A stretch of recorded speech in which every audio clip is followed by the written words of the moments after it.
কি জিভে জল আসছে তো।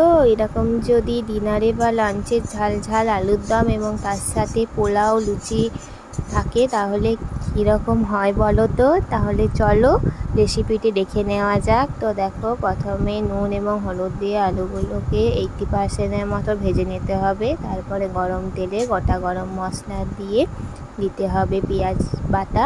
তো পেঁয়াজ বাটাটাকে ভালোভাবে কষে নিয়ে দিতে হবে আদা রসুনের পেস্ট। তারপরে দিতে হবে হলুদ এবং লঙ্কা গুঁড়ো।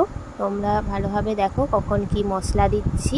তারপর দিতে হবে টমেটোর পেস্ট। তো টমেটোর পেস্টের কাঁচা গন্ধটা চলে যাওয়া পর্যন্ত আমাদেরকে ভালোভাবে কষাতে হবে। তারপরে কাজু এবং পোস্ত বাটা দিয়ে কষিয়ে দিতে হবে দই। তো দই দেওয়ার সময় অবশ্যই গ্যাসের ফ্লেমটা লো রাখবে। তারপর দিতে হবে ধনে গুঁড়ো ও ভালোভাবে কষিয়ে নিতে হবে। যেহেতু দই এবং টমেটো দিয়েছি একসাথে, তো তার টেস্টটা ব্যালেন্স করার জন্য দিতে হবে অল্প পরিমাণে চিনি। তারপর জল দিয়ে ভালোভাবে নাড়িয়ে ফুটিয়ে নিতে হবে। তো নামাবার আগে দিতে হবে কাসুরি মেথি, গরম মশলা এবং একটু ঘি। তো তোমরা যেরকম গ্রেভি রাখবে সেরকমভাবে নামাবে। তো একবার অবশ্যই ট্রাই করে দেখো, আশা করি ভালো লাগবে। টাটা।